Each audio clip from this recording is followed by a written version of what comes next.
Does your house or college dorm look like one of these pictures? Cold, uninviting, lacking color? Well, I have the perfect solution for you. Houseplants. Houseplants are a great way to add a pop of color and a pop of life into any interior space. This is exactly what got me into the hobby 3 years ago, and since then, I've had over 20 plants, including 2 in my college dorm, and managed to not kill a single one of them.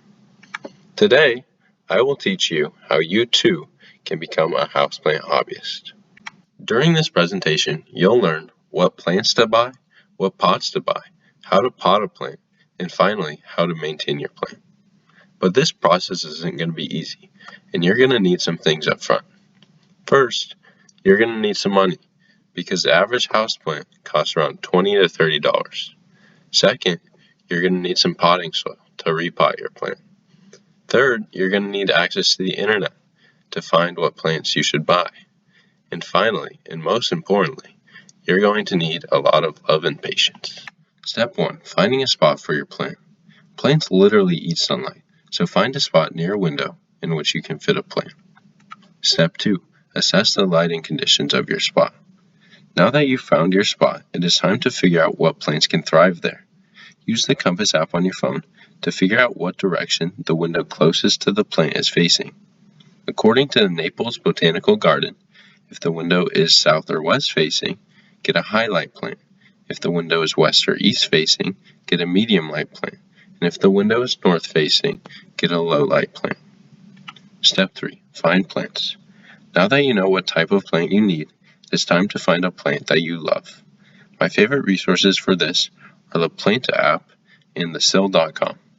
These resources have a bunch of different plants with all the info you could ever need about them. An important note here is that if you have any young children or pets, avoid getting plants marked as toxic.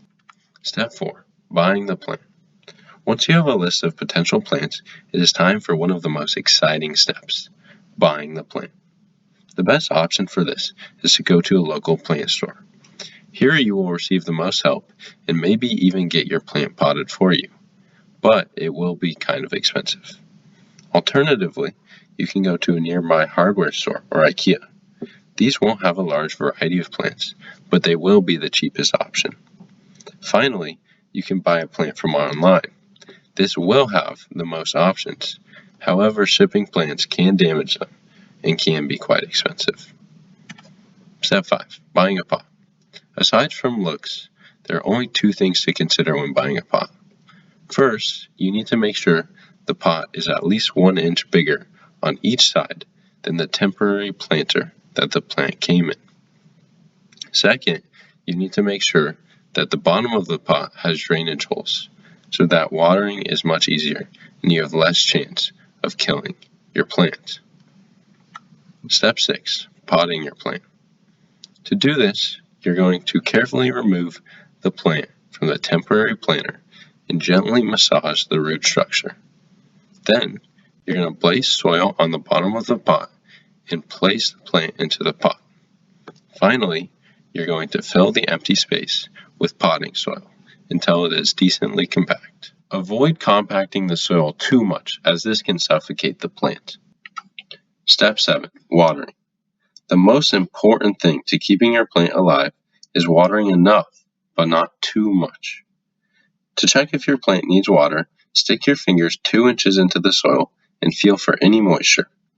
If the soil is damp at all, postpone watering until it feels dry. When it is time to water, take your plants to the sink and pour in water until it comes out the drainage hole.